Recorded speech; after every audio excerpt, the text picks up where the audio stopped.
Hello, everyone. Thank you for joining us today. I am joined here by Matt, the creator of Vernal Edge. Matt, how you doing today? I'm solid. That is fantastic. You are the creator of Vernal Edge. That's correct, right? Yes, this is my baby. I started it. Yeah. Just jumping right into it here. How long did it take you to make Vernal Edge? So I'll make a quick emphasis in saying, like, I'm not the only person on the game. There were Yeah. 4 people, all very Okay. dedicated. But Yeah. I started by myself Okay. in August of 2018. Okay. Practicing a bunch of different game engines, starting the art, starting to draw docs, and learning how to prototype the game and stuff. That's so cool. So, those people then that joined you, were they just friends, or did they sort of find your work along the way and just kind of, or did you hire them? How did that look for you? Well, one of them, two of them really, I've been friends with for a long time, who joined on over the next 2 years. Nice. Alex, who did the soundtrack and did a lot of programming, was the first person to join, and we sort of ran the Kickstarter together. Yeah. And Noxid, when he was available, joined the next year, and we worked on Cave Story mods together previously before then, so we had some professional experience. And Dream Kazoo was our most recent join on. He joined in, I want to say 2021, and he helped us finish the game, but he was someone who we didn't know until he found us through our Kickstarter and stuff. Mm-hmm. So I want to take a moment and kind of step back and kind of get a better understanding of sort of your journey in it. How did you find out about game development, and what did that look like for you? Did you always want to make games? Did you kind of go to school? What did that look like for you? I kind of always wanted to make games, but it wasn't a very clear path. Sure. Learning to do cave story modding was a big step, I think. Mm-hmm. There was a community around that I was a part of for I don't know, too many years, honestly. yeah, totally. And then Alex, who I mentioned previously, started showing me some game design videos back when Ego Raptor had some of the few videos out there on it. Yeah. It really got me thinking it was more possible and not just sort of like a vague thing I was kind of interested in doing. Yeah. I mean, dude, looking at your game here, it looks amazing. It looks so cool. Yeah, Cave Story is actually it's funny that you bring up Cave Story, because that's kind of the first indie game that I played, and Cave Story is amazing. I loved Cave Story, and just playing through that was so much fun, and kind of brought that idea for myself up to think that I could maybe do this as well. So that's interesting that you had the same experience with that. It's kind of the Cave Story influence story, isn't it? Yeah, it really is. It really is. And just I think one guy made Cave Story, if I might be misremembering. Yeah. You see this really cool game. Mm-hmm. It's really awesome. It look, you can understand everything in front of you, and then you hear that it was made by one guy. Yeah. And it just sort of sparks something. So your game, Vernal Edge, is released on Steam here, as we can see, but you also released it on Switch as well. Yep, Steam, Switch, PlayStation, Xbox. So I'm just so curious. I got so many questions for you, but I know a lot of people will. I hear horror stories of what it's like porting to Switch, but it's kind of the dream to port to Switch, because that's just a home for indie devs. Was it a challenge to port to that, or did you have help? So we had a publisher, and they work with a porting team pretty consistently. So we worked with them, and they were pretty fantastic at everything they did. Yeah. We're a pixel game, but there was still a lot of refinements to make sure things would run cleanly on Switch. Mm-hmm. We have lighting, VFX, and stuff. Yeah. And we have to worry about cleanup and memory management and all that. So for marketing for this game, did your publisher help with that as well? Yeah, they did a lot of reach out. They made the first two trailers. Okay. We were a little bit controlling, so we made the last trailer ourselves. What is the name of your studio? We go by Hello Penguin Team. Okay, Hello Penguin. And then yeah, that's what I thought. And then you worked with PID Games or whatever, or studio. Yeah. Nice. They've been a good help. They financed us developing the game. Helped us connect with people that helped us finish it. Overall, very solid experience. That is so cool. So do you think that? So some people think that getting a publisher is kind of one of the only ways to go. Do you think that the publisher helped in a way that you couldn't have done yourself, or do you think that looking back, maybe a publisher, like you didn't need a publisher as much as you thought you did? Maybe. I definitely think we needed one. Okay. There's definitely a lot of stuff we couldn't have done without just funding. Yeah. We ran a Kickstarter, but I don't think it would surprise anyone to hear that Kickstarter is a jumping off point rather than the end all be all. And this would have been a drastically different game if we didn't have a publisher, I think. Was there a time in kind of your game dev journey where you knew that you wanted to take your passion to the next level? I know we talked about you making some itch.io games and making those cave story mods, but when were you like, hey, like I want to take this to the next level, if that makes sense? There was definitely a point early on when we were trying to with different people actually make products and get them out, but it's difficult to learn how to do that, especially when you're still developing skills. Definitely. So for a while I sort of settled into doing contract work, pixel art for different things. Yeah, I have your website as well. And I think after like 2-3 years of doing that, I was just so unhappy doing it. Yeah, and that kind of pushed you over the edge, sort of. Yeah, there's a point where I was like, I just have to do this. Yeah. Fully commit to it, which is why there was a big emphasis on completing works for myself. Like, let's pick something easy instead of perfect. Yes. Let's demonstrate everything I've been picking up. People joined later. And that still seems like it was the right call to make, given that the game is out now. So you went to school for game development. Was there and you didn't, I'm assuming, find a ton of worth in that, I'm assuming? No, don't go. Don't do it. Yeah. Don't. Honest to God, you can. So many of, especially for game development, all the trade stuff they teach, you can learn yourself for much cheaper. Yeah. And honestly, more effectively and less stressfully. Yes. Yeah. You can find almost anything on YouTube nowadays. But what were you gonna say there? Yeah, honestly, it's just it's a scam. Yeah. Is there anything you did learn? I'm just curious.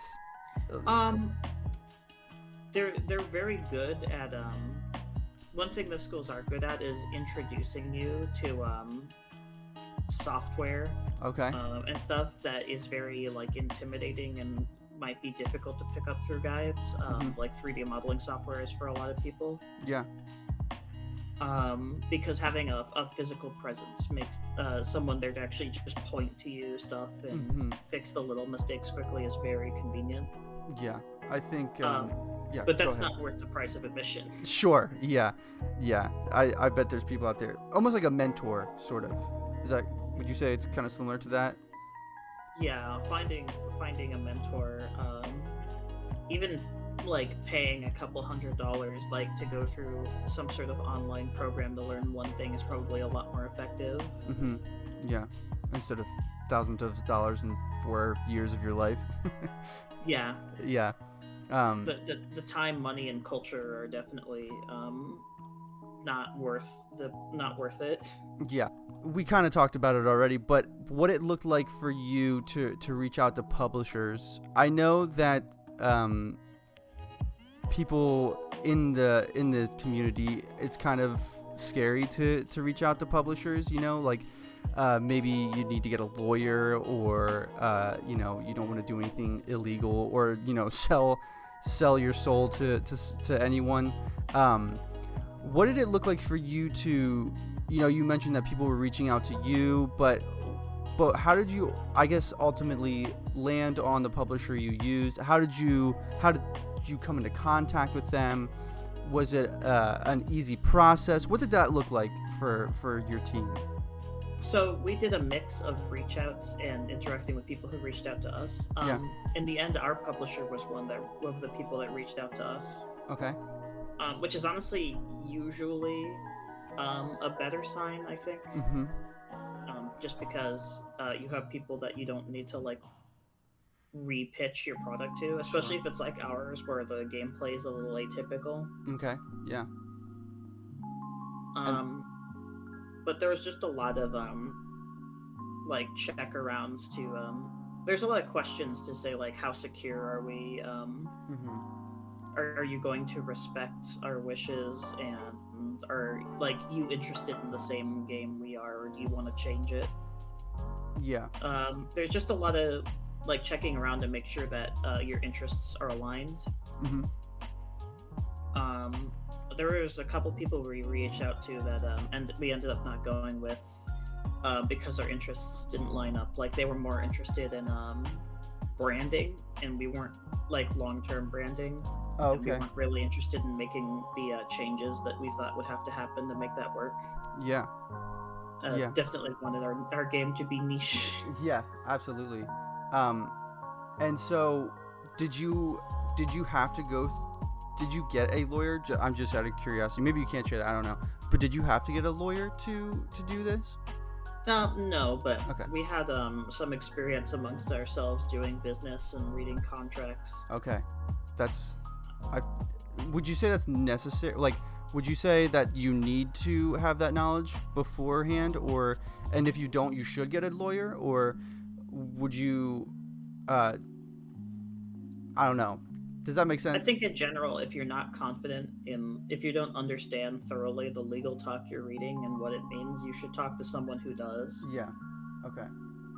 Yeah, I think that's just a scary part for maybe developers that are just like, I don't want to do anything illegal. You know what I mean? Like, mm-hmm. Or do anything that could damage what we have here. You know, because I mean, for many of us, this is like our baby. You know, I think you mentioned that too, that this is kind of your passion. This was your passion project for a while. Yeah, and a lot of us, I think, would be left out in the cold if all of a sudden something happened and you just couldn't work on the game anymore. Yeah. Whether your publisher decided to back out or whatnot. Go ahead. We made sure there were clauses that gave us some protection from that, presuming that we didn't violate the contracts ourselves. Yeah. What would be some advice that you would give to people wanting to make games and release them like you did here with Vernal Edge? What would be a piece of advice that you would give for people? I'd say that you need to either learn how to work with people, and that is a very social process. You need to be good at letting things go, disagreeing and committing to things that you might not want to do but will get the game out, and giving other people room to be satisfied with the product and be creative in their own right, because they're putting in the work too. And also, I'd argue to some extent, you need to be self-sufficient.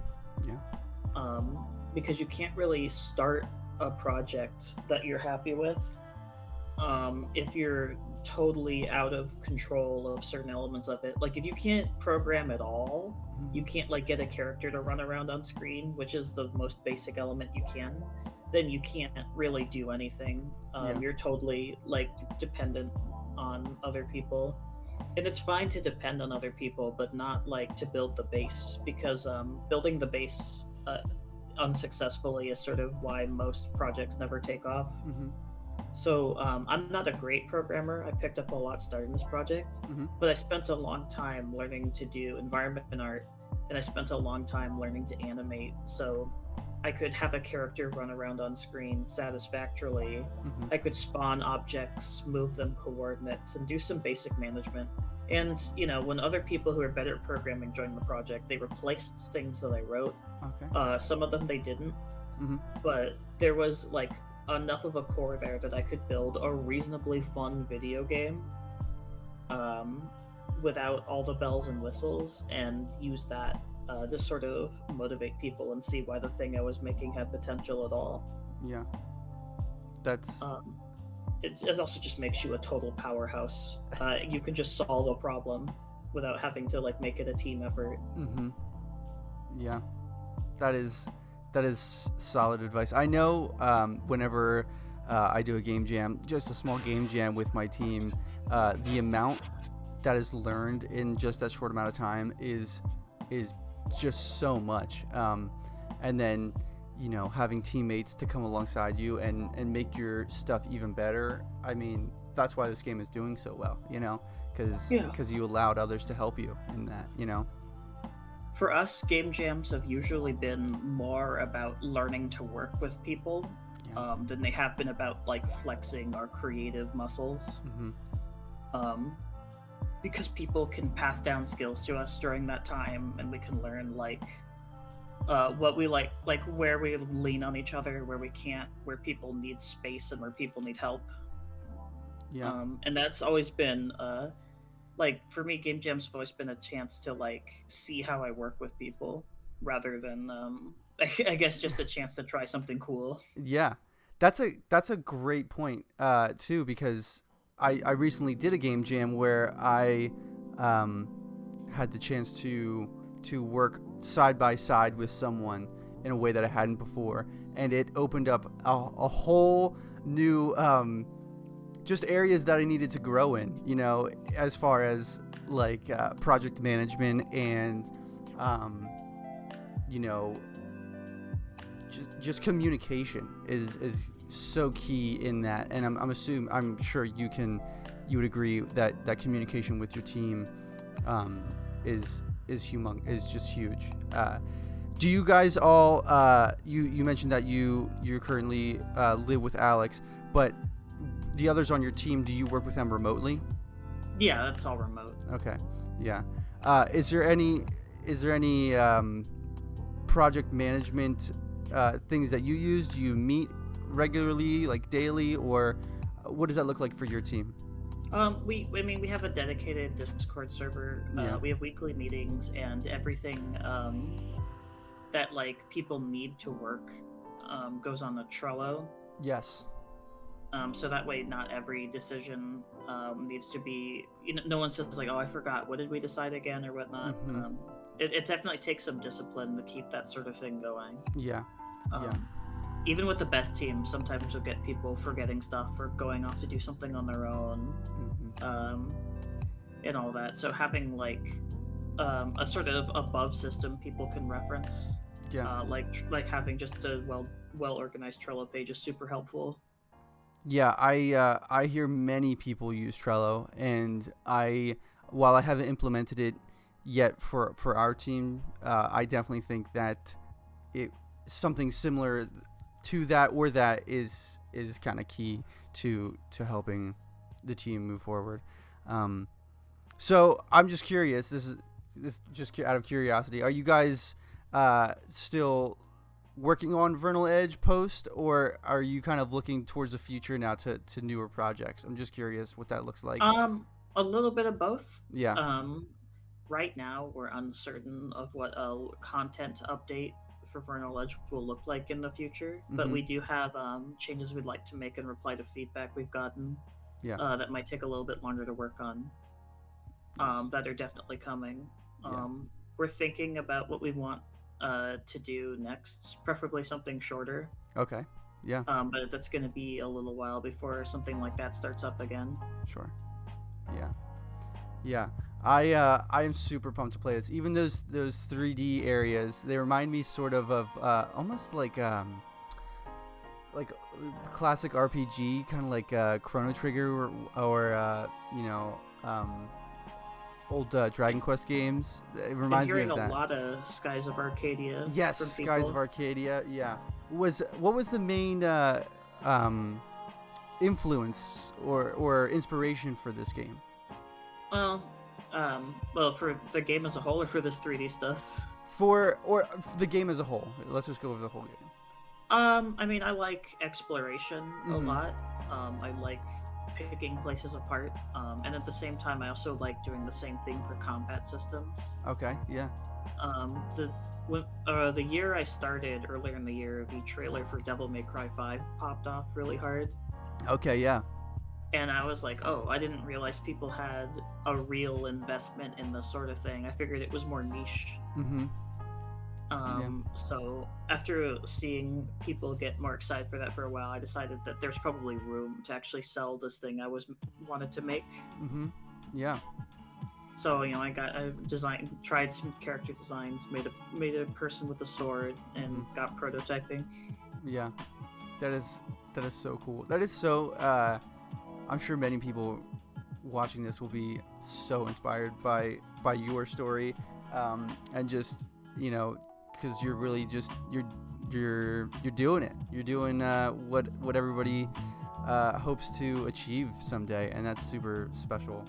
Um, well, thank you, Matt, for being here with me today. I really appreciate you just sitting down and kind of just letting me pick your brain on your project, Vernal Edge, and super pumped to play it, and I'm sure everyone else is. Is there anything else you want to mention before heading out today?